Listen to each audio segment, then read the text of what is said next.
donc salutations en fait à notre invité qui venait de faire son entrée dans le cadre de notre sujet du jour. Et l'honorable Jean-Jacques Moutoilé empêché parce qu'il y avait un embouteillage terrible.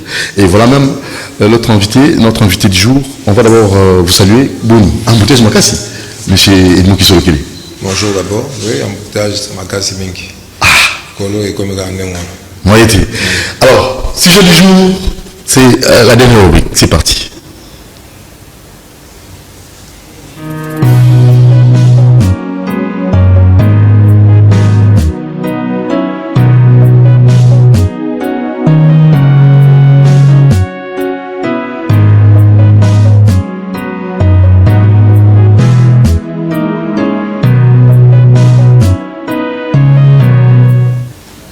Voilà, monsieur Edmond Kisolokele est au Zongelio, na bosenga ya bato ebele basenga kibiso to yambayo pona kotala papa Simon Kimbangu et koyeba papa Simon Kimbangu koyeba enseignement sur papa Simon Kimbangu et ko impulser développement en mboka na biso.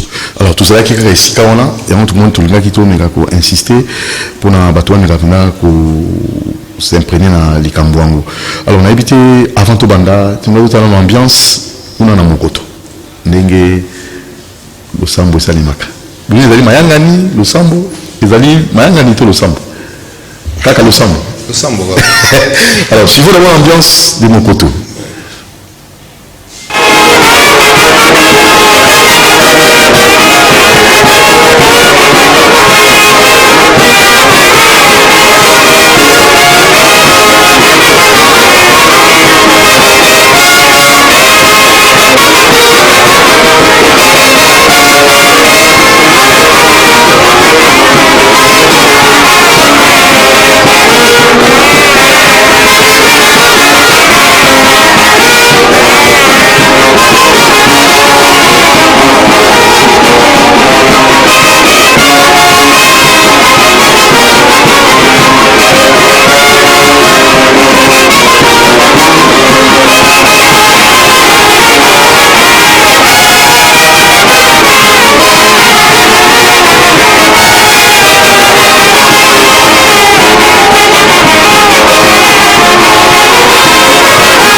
Kisolokele Kokoya Simon Kimbangu, c'est ça? C'est ça. Alors, Simon Kimbangu, d'abord, tous les gens sont fanfaristes. Ils ont des vétérans, ils ont des vétérans, tout le monde. Ils ont des vétérans. Il n'a pas passé, hein? Non, non, mais. On a des frères, des vétérans. Presque bon, oh, ouais, presque bon. Alors, on a Katia, fanfare, on a fait, on a des bâtiments, on a des limbo, ils ont des pizza. Pour tout le monde, mais souvent ils ont banzembo yembama la chorale. Ok. Babé isiko fanfare de travailler ango ils continuent la carte de musique dans ma note. Ok. Ils ont banzembo to yebi que boy attention sur la musique. Mais vous avez des renommées internationales là. Oui. Il s'appelle encore, à titre de rappel? Apparemment. Armand. Oui. Kisolokele. Apparemment Dianguine. Dianguine, excusez-moi. Donc il y a vraiment des renommées internationales. Quand tu fais une émission, on a tout ça qui est en pour avoir Jackie. Alors très rapidement, Simon Kimbangu, Koyeba Simon Kimbangu, Koyeba ko valoriser la famille à Simon Kimbangu. Makambo Kene Namboka na biso liboso. Ça c'est vraiment vrai. Makambo za solo mambozo ikolpa. Les gens dans solo, ils en solo. Mais comme tous mes catés, moi tout le monde a véracité dans les athées. Boussolo dans moi yeba les athées parce que tous mes cacacatés. Tous les cas à chaque fois le bon mécanan, bon mécabon. Comme tu es Sabino, tout le monde avant, Zamaï les Fakoufa, n'est-ce pas? pas diangue na lobaki yango pona mutu imba ya maele ifa kufana tant comme na monde mususa talibo oh nzoka le nzamba ngwa zaende ka mutu mwindi na tibiso trop tard mais tozolo ba pona to kufate tozo maele après ko kufate yango tozo ko loba awa que bon mekanano papa Simon Kimbangu ou tozolo banabine et après le reste vous allez voir. Alors avant de continuer le sujet Lijou, est-ce que la réconciliation va étape en bandi pour encore réconcilier les familles ya Simon Kimbangu? Ba étape en izalango e bandi de nazo landela na musika parce que ça va papa ils habitent biso ba na bango ne bazo kana ne ba sala ba démarche par rapport à président. Le président tazana ngona epsa que yem tazana en tête sikoyo azo landela ngo ache batune o bazo koyoka de les deux côtés pour essayer de trouver une solution. Je crois que Bolandango une fois tant akendaki na Nkamba so Bolanda qui message wana na Nkamba loba ina bango ngo que papa Simon promettait qu'il il fallait solution mon na métis siko na zozela mkoloni ne osala. Ça veut dire on attend que ça. Mais nena ipsa ko bono so que yo epété nzamba et grand-père yemo kaebi. Na banga grand-père. Na banga ka mabe parce que yesa ngozwa décision na ye moyen muta intervenir za shooter. Et c'est ça que ngala so banga to comme na niveau na te que yemo ka décider na sort na biso. Parce que olinga te biso to ko tsa calme na mission na ina mokili. Il peut pas. Et on va tout ça pour loba ba yo kana ba trouver solution. On peut pas continuer boyer. Na mbaki masumu a salifilm ya Simon Kimbangu na film wana na ko tuna question na plateau na bisie pourquoi Simon Kimbangu Simon Kimbangu à grand centenaire à Simon Kimbangu il faut nécessairement tous en au sérieux et na tuni réconciliation famille Kimbangu bana papa Simon Kimbangu alobi non a petit conseil on a commission alobi moto na moto asala oyo azana comme oyo babenga asala tout le monde qui est dans volet spiritualité celui qui est ingénieur attire l'ingénieur ou azali azamoni kazana makambo ya spiritualité ya papa Simon ni ezali na doctrine wana alandi celui qui va s'improviser et vous sala mbina mbina votre réaction par rapport à ça mais c'est qu'il y a un ça et nous qui sont ok même l'émission on a un baki non vous avez raison on n'est pas sensible biso nyonso to sala maté pour na to sala ba chef spirituel non on n'est pas censé biso nyonso sa musala nzambe c'est vrai que toza makila nango toza d'office partout tozali so mutaye vers biso na problème moko spirituel tout ça tokosenga na grand-père akosalisa parce que toza makila naye mais ils ont censé que biso tout ça le même travail boy non mon père était ministre na sina ibsa papa nanga c'est ministre à travail et le ngola qui koka Simon Kimbangu te na ba voler mususa oke na province ba tindi par exemple na mboka moko pour répéter le Lubumbashi à quelle mission mais au moins à l'aéroport à Kisi boy ba kimbangis ba ko luka ko lan ko yamba ko le quand même ba ta l'état et c'est comme qui problème ba ko yambe na ndako ya l'état to na ndako ya l'église mais c'est vrai mais à ça musala ya l'état à ça la père ya grand-père nae mais ça ko kanga mateke non il faut na zala boy non. Alors le message en question Simon Kimbangu soki tolandie tokomona ni na RDC nini oyo ebumami o bato ba éviter na ngi o mika ko dévoiler mosiko mais nyonso ko za dévoiler so bo mekiti parce que pour eloko bien c'est social maté ici la raté ko insister ko marteler ici la pour moi bato musu bataka bazo na direct na Facebook live aujourd'hui il y a YouTube live siko monde entier tala yo na CCTV rallye officiel. Alors, on a évité cette occasion, même dans Poto, même dans Moussous Bano, comprendre était mystère Simon Kimbangu. Ni Batami Wana. Surtout le plan, on pose la question, ce qui lundi, qu'est-ce qu'on va avoir? Surtout le plan, on a dit que changement est comme ça là. Implosion dans tous les domaines. Santé, invention.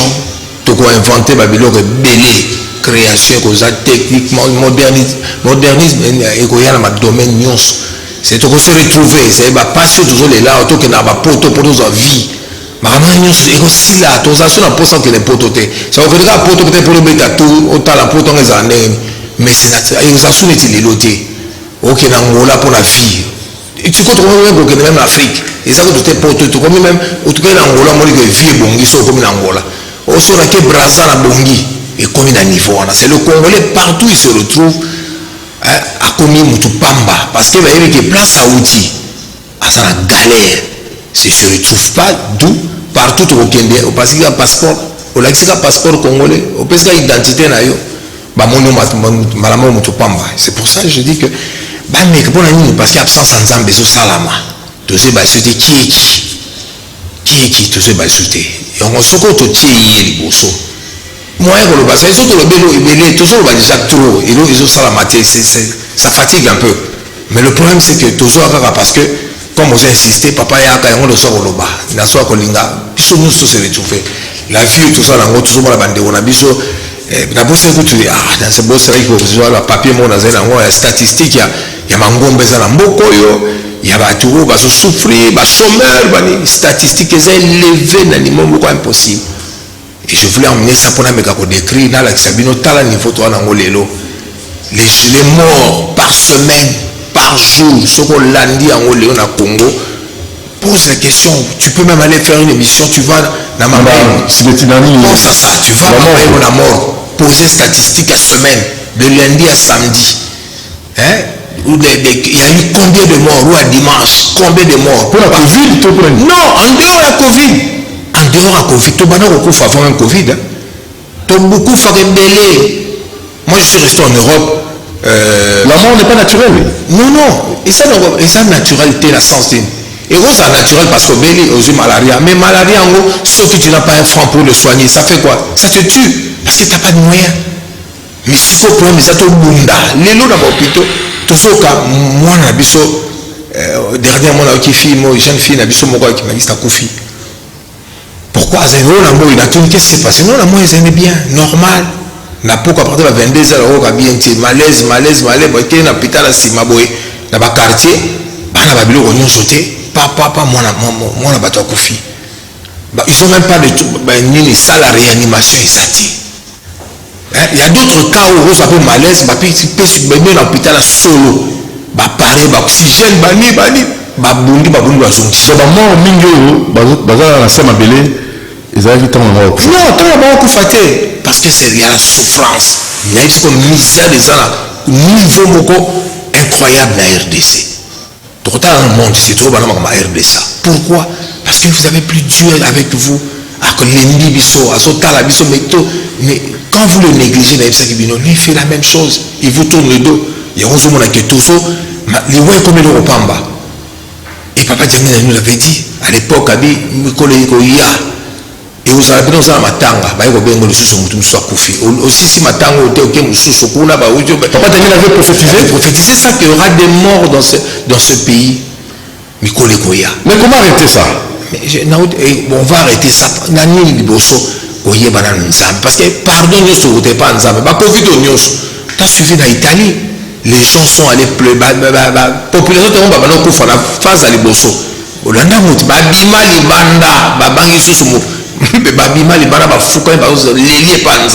Les blancs, non, mort sur normalité en Italie. Tout ce qui est en Zamba, pardon. Pourquoi?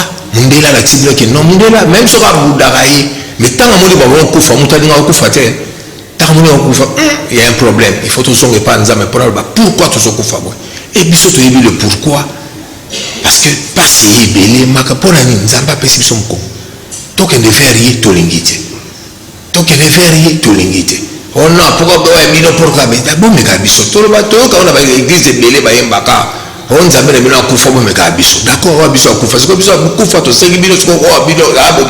Bon, mais quand on va faire, total, c'est au sandé. Bon, mais quand c'est nous qui l'avons, vous l'avez gagné. Mais je dis, déjà, on dit, il y a faire frère, il y a pas ensemble. Réconciliation. Ils doivent être ensemble pour n'ignorer. Aussi longtemps qu'on va diviser, c'est pas possible que clé on est fou. Voiture en camion c'est ça on a mes clés à redémarrer et ça il faut aussi longtemps qu'on réfléchit ensemble était botier à côté moko botier pour à côté moko côté nous sommes négligés ça ne va pas marcher. Dernièrement j'en parlais Nabi mais tout ça l'attention parce que le président Kabila à l'époque il y a un centre Mais quand tu vas voir les statistiques, il y a ma faute. Il y a Katia Nkamba. On ne parle pas du Bas-Congo. La fief en Nkamba. Il faut pas soit hors de il y a chef spirituel. Parce qu'à l'époque, on ne va pas dire quand ils disent aux fidèles qui m'a dit, beaucoup voter tel. C'est tout le monde qui votait sans qu'on réfléchisse. Dans Nkamba, à l'époque du papa du président Kabila, vérifie dans ma statistique. La fief, la mission dans Nkamba. Il ne passait pas. Avant de gagner. Oh, il ne gagnait pas.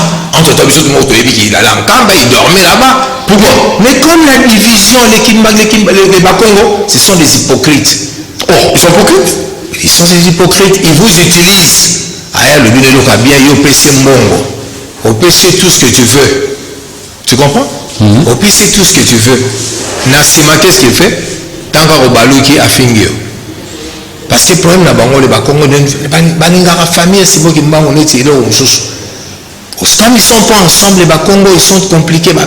Il fallait y avoir bon, c'est le boto, ils ont aussi mbatté à Torcha et Poitiers. Na Bakongo, na fief, il y a Nkamba, le président va le gâter, et sur le talipé, si na Katia, province de Bakongo, ils ne gagnaient pas. Et maintenant? C'est pour vous dire que, comme ils ne sont pas ensemble, ça ne marchera pas. Les Bakongo, ils sont des hypocrites. Ils savent que la vérité est là, mais si vous utilisez les bandes,